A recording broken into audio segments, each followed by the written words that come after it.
What's up, people? In this video, we're going to watch this Freaky Eaters Raw Meat Addict full episode, Only Human. I've seen this before. I watched it a few months ago just because I was this was after I'd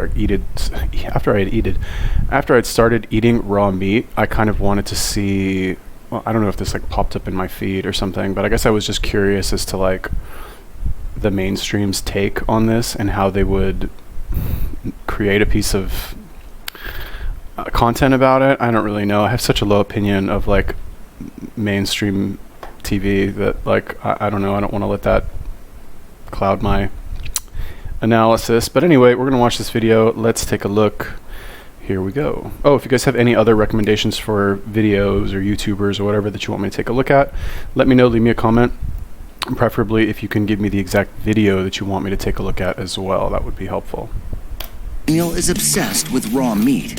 It goes down real smooth, you know? He loves the taste and texture, and completely disregards the risks. What doesn't kill you makes you stronger. I just really don't want my brother to end up dying from that one bad piece of meat. With 1 week of intense therapy, can specialists Mike Dow and JJ Virgin help Daniel let go of his dangerous obsession What he is doing has real consequences. before it's too late? Your first sign could be death, and it's not a nice death.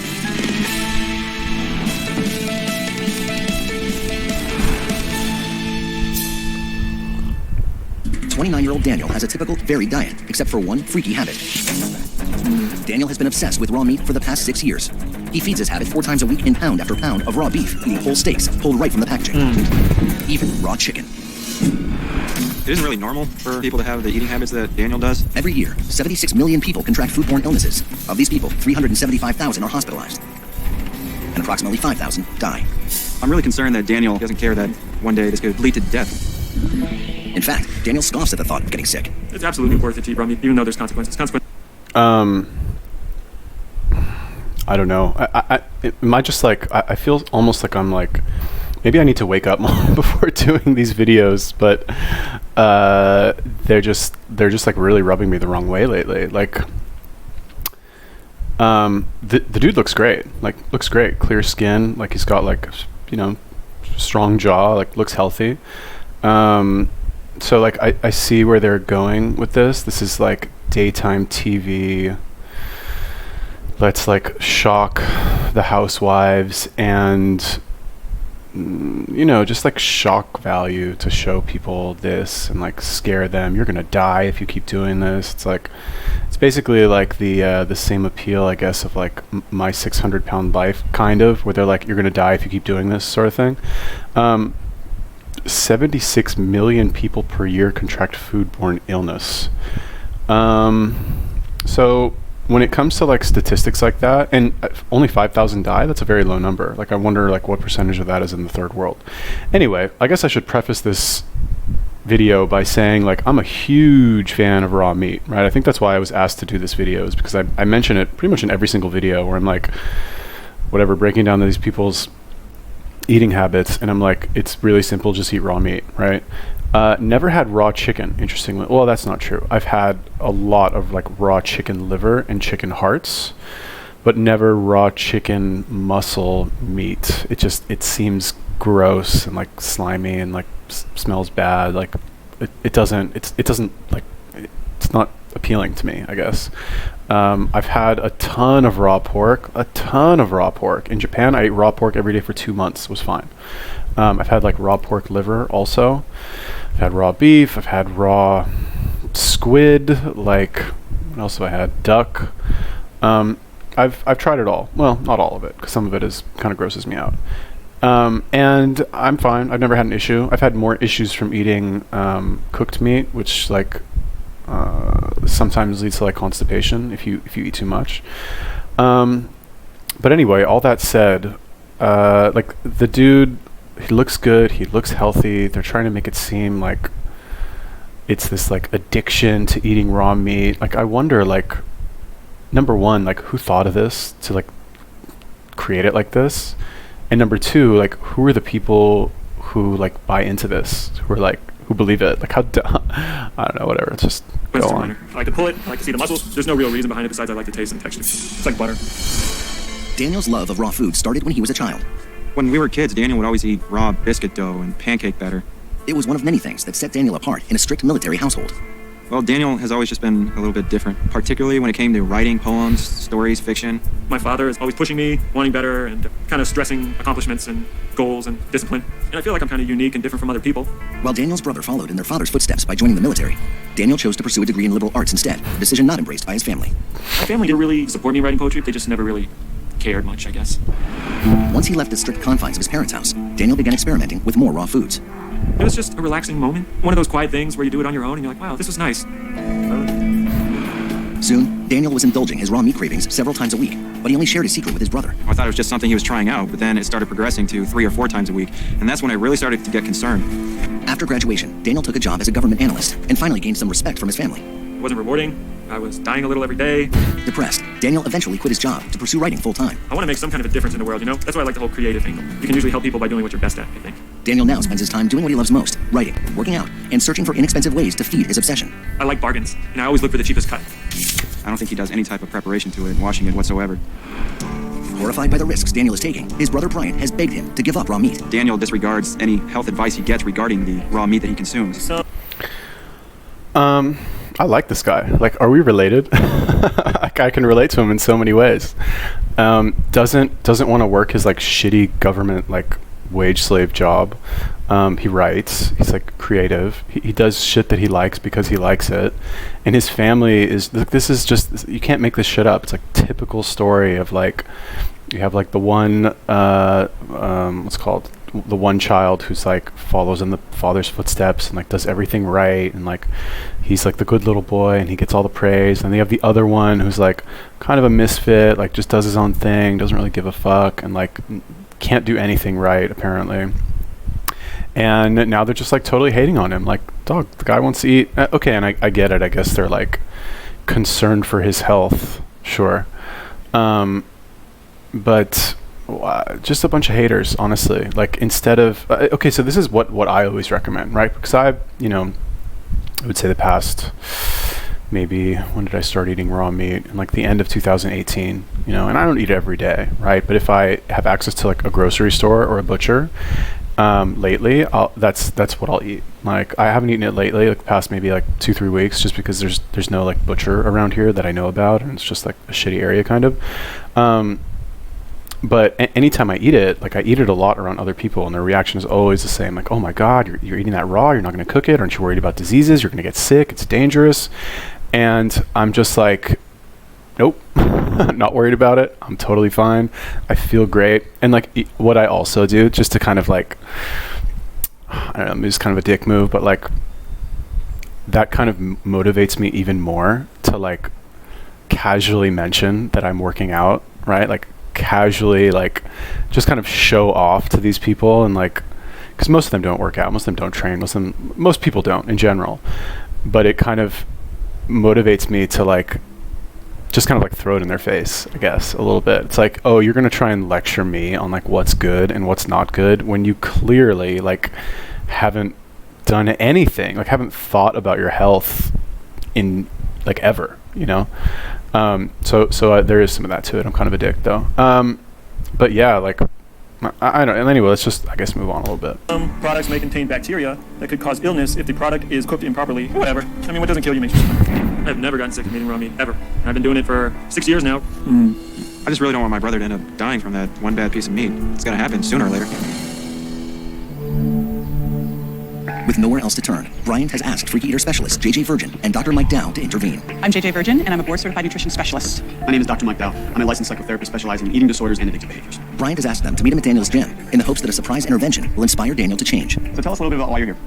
I'm kind of concerned about my brother's eating habits. He likes to consume massive quantities of raw meat. Is he aware of the health consequences of eating raw meat? He's been told a lot. I just think he doesn't care. Daniel's raw meat eating habit is incredibly dangerous. The parasites, the bacteria, sooner or later, if you eat raw meat, you're gonna get sick. One of the things I'm also concerned about is that, he doesn't have a stable job, so he's buying whatever meat he can get, basically, so it might not be the highest quality, so... You could eat carpaccio, you could eat steak tartare, if you're choosing very high-quality meats prepared by professional chefs. Daniel is going and buying the manager's special, the cheapest, oldest meat. Why don't we go meet him? Okay, let's do it. We're gonna go talk to Daniel. We're gonna confront him about his behaviors. We're gonna figure out if he is willing to accept our help.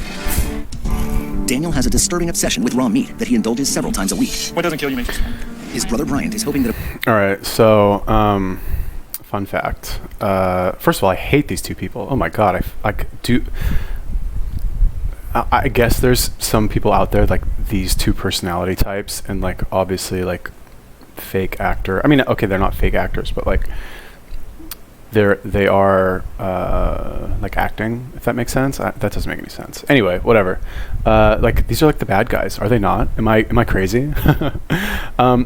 Secondly, like you don't need, like, if you're buying your meat, honestly, even if you buy your meat in the third world, I don't think you have anything to worry about. Like when I first started eating raw meat, I would do it like probably most of you would probably do it if you were just starting. You're like, oh my God, like, because you're still kind of worried about the fact that maybe there's like something in there that would make you sick, right? You've never tried it before. You don't really know. So you're like, you think it's possible, right? Because like, I guess at the end of the day, even if you try and eat raw meat, you're still kind of, I guess, thinking that you are taking a chance, because you're like, well, it's probably not bad for me, and like I can probably get away with it, but you know, it's plausible that like cooking the meat like will kill the bacteria, and if there is some bad bacteria on there that would make me sick, I don't want that to happen. So like I guess I could still get sick, and it's less likely for me to actually get sick if I buy higher quality meat or more expensive meat or grass-fed meat or more whatever, you know what I mean? So I started eating grass-fed, like high quality, like I didn't buy kosher meat, which is pretty good. I mean, I've had kosher meat before, just not raw. I went to this halal butcher in New York, and I bought like a kilo of beef liver for like $5 or something. It was halal, it was grass fed, it was really good. And then as I left like the United States and started going to places like Thailand and Vietnam and even Japan, you don't have the same access to that like high quality meat anymore. So you have to just kind of make do, and you have to buy like whatever you can find in the grocery store, unless you want to spend like triple of what you would pay, you know, to get the like super special meat.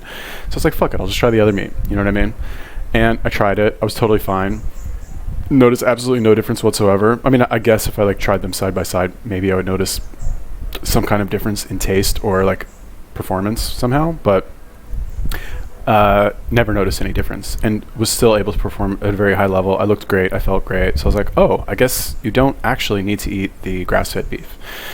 Okay, and then that's like when I started off and like started eating all this like weird like duck and squid and like chicken liver and all that shit. I was like, oh, I guess it's all fine.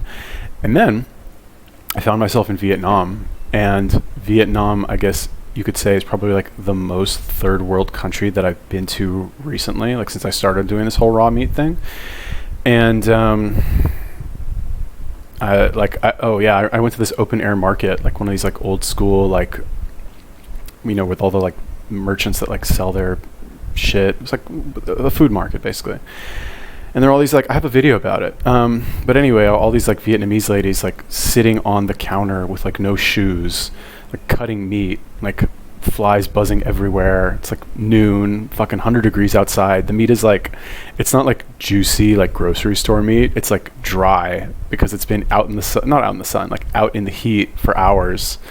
It doesn't look like meat that you've seen before. It doesn't look that good, to be honest with you. And I was like, okay, like I want to eat raw meat because I hate Vietnamese food. I think it's garbage. No offense, Vietnam. But anyway, I wanted to eat raw meat. I was training very hard. So I was like, all right, I kind of want to try this. Like, and if this works, then I have a good source of raw meat.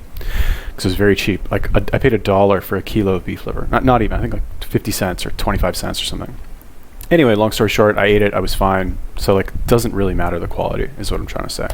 In a week of intense therapy with psychotherapist Dr. Dow and nutritionist JJ Virgin will convince Daniel to change. Daniel, hi there. What's up?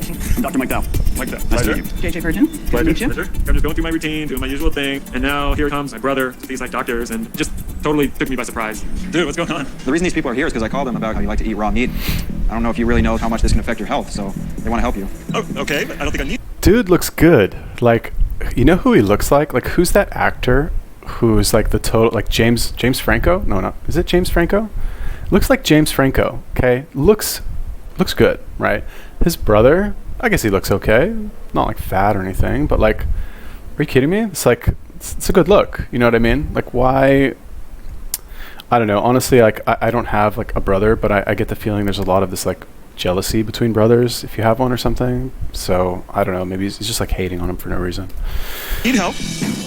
I really do hope that they can just strike some chord with Daniel, but I know it's going to be hard. So I'm hearing that you're not convinced at all that this could be dangerous to you. That's absolutely right. You're making a joke of all of this that could kill you. What's up with that? I don't think it's that big of a deal. Driving's more dangerous, I think. Well, things are a decision. You wouldn't drive on the wrong side of the street. No. And I hear a lot of these rationalizations, and all the rationalizations are geared towards you continuing to eat raw meat. That is correct. Absolutely. So it sounds like what you need is some information. Would you be willing to come with us so we can show you a few things and possibly change your mind? All right, but you got a big chore ahead of you, I'll just say that. I feel like they're talking down to me. It felt like a fight with me against 3 people. They were attacking me, not just my eating habits. Thank you. Since Daniel refuses to acknowledge the risks of eating raw meat, Dr. Dow and JJ want to introduce him to someone who can show him the danger he is facing. My name is Dr. Mike Carragher. I'm a board-certified family medicine physician. Raw beef is covered with microscopic organisms, viruses, as well as parasites. Okay. They're not visible to the human eye, but nonetheless, they're there. Your first sign of eating a parasite or a virus or a bacteria could be death, and it's not a nice death. I haven't died yet. We showed you evidence. Would that help you to make some changes in your life? I don't know. I really like it, and I really don't want to change. I see this cavalier attitude, this defensiveness. Daniel needs to put down his denial and accept that what he is doing has real consequences. To determine exactly what these consequences entail, Dr. Carragher wants to run some tests on one of Daniel's favorite foods. This is some ground chopped meat, which we got from your refrigerator. The test tab will reveal if E. coli is present in the ground beef. E. coli is incredibly dangerous. It starts with stomach cramps, diarrhea, headaches, fever, bloody stools, but then it can quickly progress to organ failure and death. While Daniel hasn't experienced the onset of these side effects yet, it doesn't mean they aren't in his future. We look at the tip of the test strips. If there's any discoloration at all, it means there's a positive test. Right. So looks like our E. coli here has changed in color. So that's positive E. coli on the ground beef from your refrigerator, living on your chopped meat. E. coli test they did came up positive, but I don't think it's a real biggie because I think my body's naturally made to fight this type of thing. Is there such a thing as the body building up immunity? No. Actually, you're putting yourself at higher risk for disease the more raw meat that you eat. The easiest Okay, so like the guy's been eating raw meat for 6 years. Okay, he's totally fine. And then on this TV show, he goes to like the doctor's office. They take a sample of his ground beef and they test it, and it has E. coli. Like the one day that they test it, it has E. coli. Like, okay, let's say that that's true. Let's say he's been so there's a few options here. Either like the next meal of raw meat that he had would be like the first time that he got sick. It's possible, right? Or they like doctored the sample. Also possible. It is a television show, right? Or what he said is that it's possible that you're able to actually eat E. coli or whatever and not get sick, right? Those are all possibilities at this point. Okay. Now that said, like I guess these people don't know or are not addressing the fact that at any point in any day, like in anybody's life, any human being, we're like covered in bacteria, viruses, like fucking all kinds of shit. Like it's not like you like live in this like 100% like sterilized environment. Like you're out in the world, like you're covered in fucking microscopic shit all the time, inside, outside, like everywhere, right? So it's not like, you know, it's not like what you would think, which is like, oh, you touch this infected thing, now you're infected. If you have a strong immune system, like that's the purpose of your immune system, is to like fight that shit, right? So, I mean, it's a television show, you know, like how I guess uninformed, unhealthy people anyway are gonna like watch this and, you know, believe it. And honestly, like I feel kind of bad for the dude because it looks like he's buying into it. I don't know if this is like acting played up for the show, but I've seen this already anyway, so like I know how it ends, and it's kind of sad to be honest with you, but whatever, like it's okay. You know, what can you do? Way to prevent oneself from being infected with these bacteria is cooking the meat adequately. One of the things that's going to make this more real for you is to see what's really going on inside your body. We're going to take a stool sample, send it off to the lab, and see exactly just what's going on inside your gastrointestinal tract. It's very likely that Daniel could have a parasite and not even know it. A day after he first met with freaky ear specialists, Daniel is still refusing to acknowledge the risks associated with eating raw meat. I haven't died yet. So Dr. Dow wants to speak with him one-on-one to see if he can uncover why Daniel adopted his habit in the first place, starting with his family.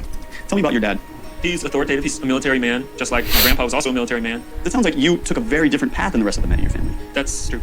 How was that for you growing up, or when you realized that you did not want to go on that path? I feel like I haven't fulfilled expectations yet. I still feel kind of disappointed. Daniel, you talk about yourself with this lens of I'm not good enough. Yeah, that's right. It sounds like you really have this need of wanting to figure out who you are, and you want to actually live the life that is Daniel, not anybody else. Yeah. What did you need from your dad that you didn't get? More support for self-exploration, I would say. More support of the arts. Maybe I have some issues about validation from my dad, and I kind of hate therapy, okay? I think that it can't. It's like it's one of these things like it can be good, but the modern like interpretation of what therapy has turned into is awful. It's an industry. It's for money. It's like, and the therapist is obviously like fishing, right?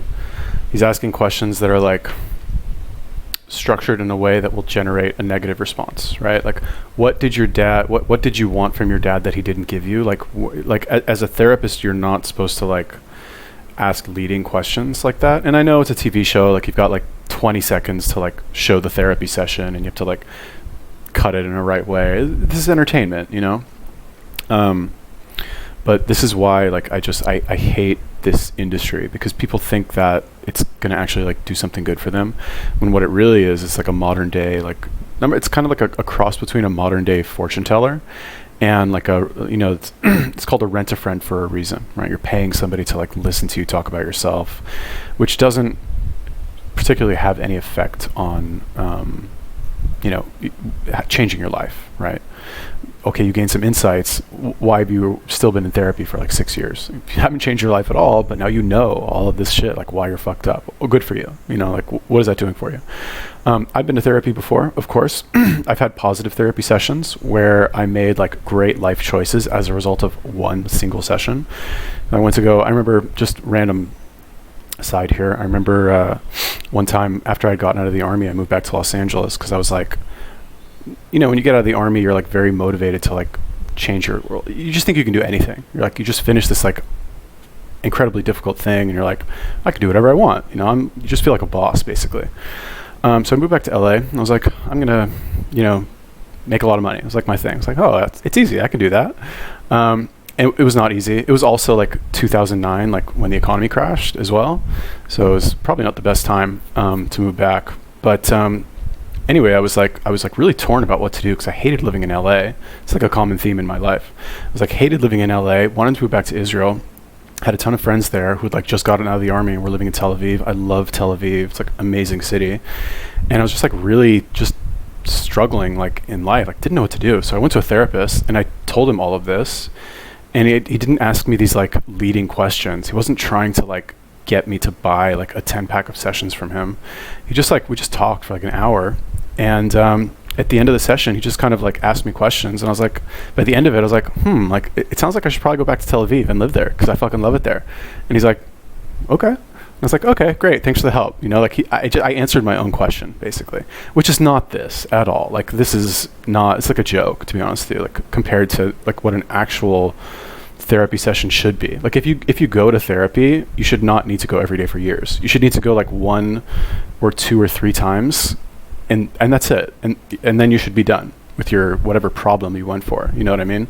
If not, then it's just like you're going for like the cathartic feeling of like talking about yourself, which I fortunately am able to satisfy through making YouTube videos. Anyway, let's go on. Kind of meeting expectations in life. Tell me what being a man means to you in your life, Daniel. It means being proud of what I'm doing and making a difference. If you had all those things in your life, what do you think might happen to eating raw meat? I wouldn't think about it as much anymore. That was the first time where I realized that eating raw meat, it was about more than just food. He kind of opened that up to me. Thank you for being so honest with me today. Well, thanks for asking the good questions. My pleasure. Daniel's raw meat eating is about him not feeling good enough. He doesn't feel very supported in his family. The more we can find things to add to his life where he can get these emotional needs met, the less he will feel a compulsion to engage in these risky behaviors. Daniel may have a better understanding of why he's been eating raw meat, but he is still skeptical as to why he should give it up. JJ hopes the results of his lab tests will change his mind. You ready? Yes. I have no idea what's going on, but in the back of my mind, I'm kind of digging in for another fight. You do have a parasite. Just the word parasite is kind of strong, you know, and it stood out there. We're not sure whether it is something that's, you know, attaching into your small intestinal wall and actually causing problems. Daniel needs to take these tests and go back and see his doctor. He needs to deal with this parasite. We watch for side effects here. We watch for any kind of diarrhea, nausea, headaches, fever. Daniel's attitude did a 180-degree shift as we started to review his test results, and it all became very real to him. One more thing that's of interest on this test, rotting protein that hasn't digested sitting in your gut. Now, if you tell me that I'm just going to keep eating raw meat, I'm going to tell you, you'll probably start gaining fat more and more, because that's a definite thing that it does. I know it makes me seem shallow, but that is an important part of the argument about the fat and all that. What do you want to look like? I want to be a god on earth. It would never work if we didn't fix this. Okay. The turning point came when JJ told me how eliminating this could improve my life physically. So that means that the raw meat's gone. Yes, let's do it. It just shows you what a big deal vanity is. You know, I sat there and showed Daniel how his raw meat diet could kill him, and he really didn't care. But when I tied it to how he could get a 6-pack, boom, he's all in. Okay, so I think that's worth commenting on. And this is like one of the, like say different versions of this all the time, which is basically, wow, those like scientific tests, they look great. Like, your study on NCBI, like so informative. Thank you for presenting that. But bottom line, like what are the practically what's going to happen? Like, am I going to get fat? Am I going to die younger? Or not really, am I going to die younger? Can't really I feel like that's hard to measure. But he was interested essentially in like the practical consequences, like the actual consequences, real world consequences of what his behavior was. She told him basically that you're going to get fat if you keep eating raw meat.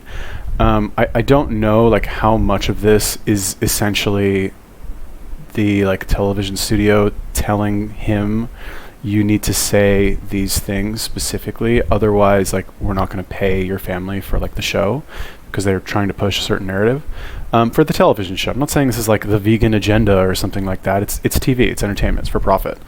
But I guess it's possible to convince somebody on that. But I would think that somebody's been doing something for 6 years. They've experienced like no negative consequences and only positive effects, except for maybe like a little bit of like heat from their family. They would understand that it hasn't happened yet, and they're claiming that it's like a singular event that will happen. Like, you will get a parasite, you will start throwing up and get dizzy, you will suddenly die at some point. Those are not like, I'm doing it for 6 years, like hasn't happened. So like, really, like this is supposed to happen, like because you say so? Okay. Yeah, let's just finish this. Determined to take control of his own life and forget the expectations of his family, Daniel has agreed to give up his dangerous raw meat habit. There's a very simple fix to Daniel's problem. He just needs to cook his food. So the first morning, he prepares himself a cooked I've breakfast. set my mind now to eating healthy and cooking my food and doing things right. It's hard to kick a habit. He's also adopted a new fitness regime to get the adrenaline rush that he used to get from raw meat. Feel healthy. After 3 full days without raw meat, Daniel is already noticing a physical difference. What's making me stay strong is looking in the mirror at my stomach and watching it get flatter. I'm gonna hang in there. I'm not thinking about going back to eating raw meat because I've got my eyes on the prize. Here's Nathan for you. Excellent. Inspired by his session with Dr. Dell, on the 4th day, Daniel decides to focus less on himself and more on helping others. At this point, what I want Daniel to add to his life are behaviors where he feels like his life has meaning. So he volunteers at a local soup kitchen. How you doing? Oh, one day at a time. I feel that. I really like being around people and helping people, and I found that really rewarding. It's more deep-seated and not as temporary as eating raw food was. Good morning. Helping other people is definitely a lot healthier than consuming raw food. But while volunteering has helped Daniel feel better about himself, it is not enough to keep the cravings at bay. By the 5th day, it gets to be too much. I had that craving. I want some meat. When he gets home, the familiar look and smell are all too enticing. My mouth just started watering looking at this thing. I'm not.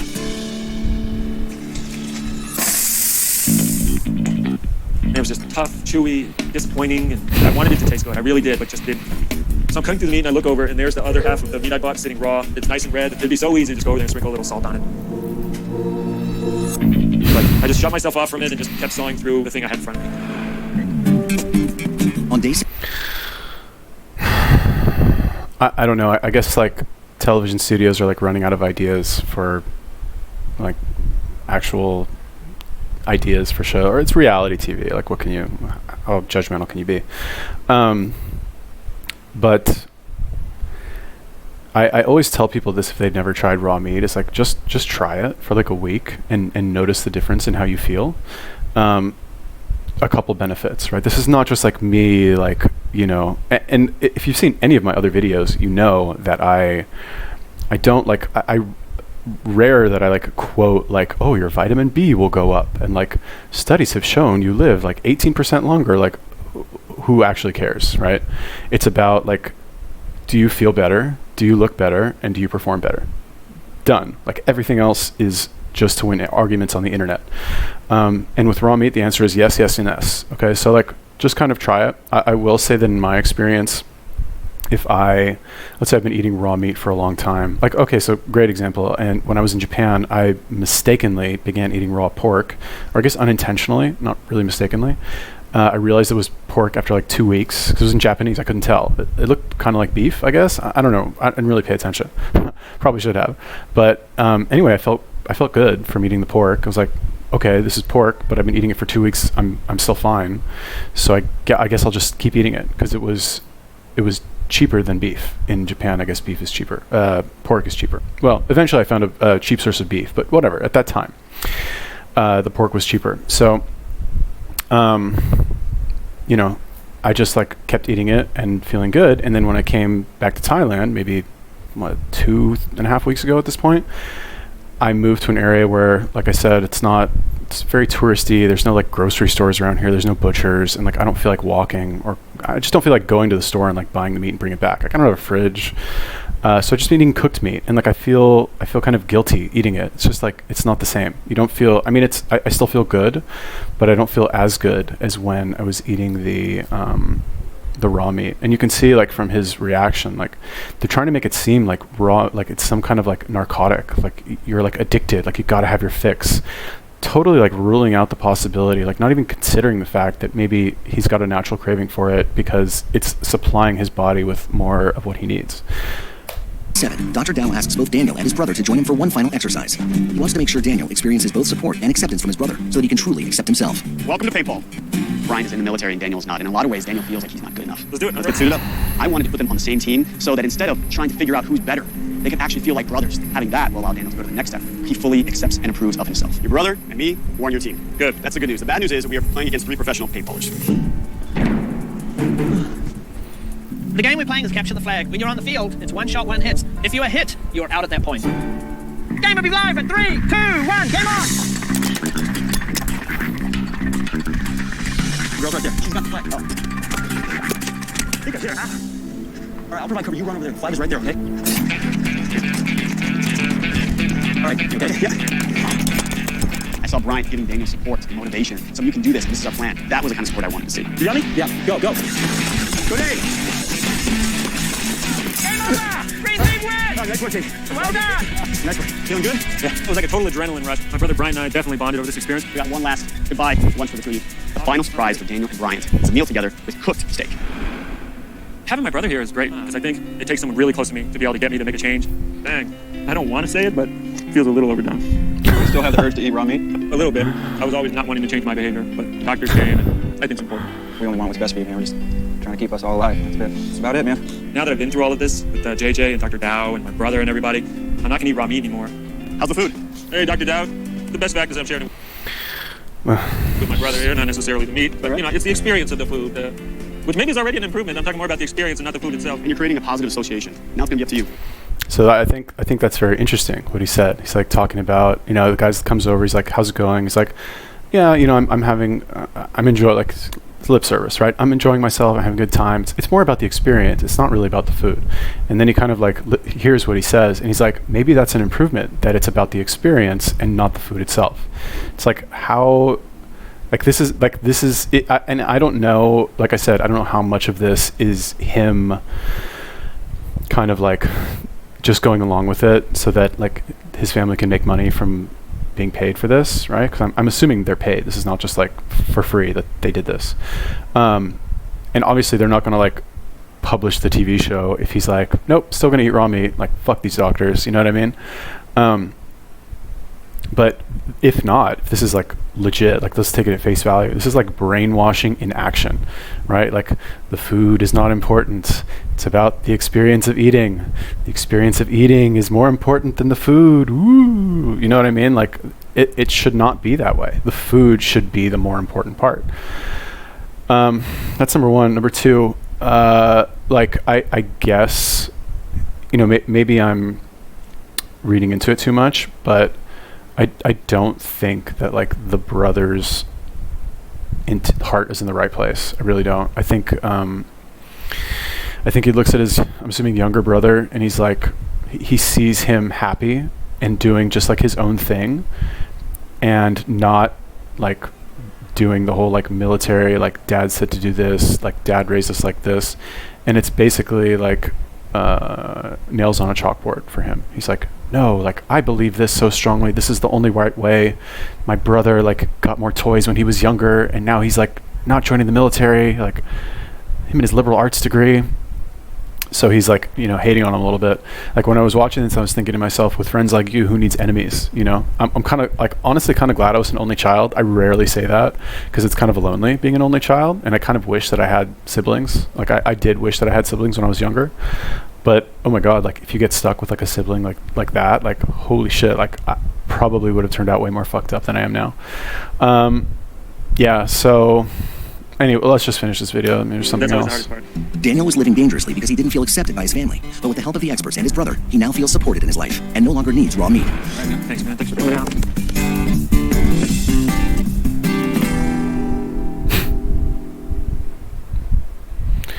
Okay. Like I'm hoping people can see through this. Like maybe I'm just too cynical, but it's like kind of obvious, right? It's like it's a TV show. So I mean, is this really like? Do people watch the original version and think? Like, do they believe everything? I guess like when I'm watching this, I'm thinking like all these people who buy into the whole like eating disorder thing, like they'll watch this and there's a lot of these like buzzwords that'll be like, you know, eating disorder, eats meat to like, or he's doing this to like get attention from his family, like all these things, like pressing buttons in people's mind to like make them think certain things. Anyway, I think it's ridiculous. Just gonna say, like, if you're thinking about doing it, just try it and see what the results are, right? Like I'm not gonna make a TV show about it, but just try it, I guess. And if it works for you, then do it. I don't want to like sell it any harder than that, because like I honestly don't care if you do it or not. Like, not gonna change my life at all. I don't make any money if you like buy meat or don't buy meat or like die younger or live healthier. Like I actually don't care. But if you are on the fence, if it sounds interesting to you, then just try it. Like who cares? You're not gonna die. Like whatever. Anyway, if you guys have any other YouTubers or videos that you want me to take a look at, let me know. Leave me a comment. Peace.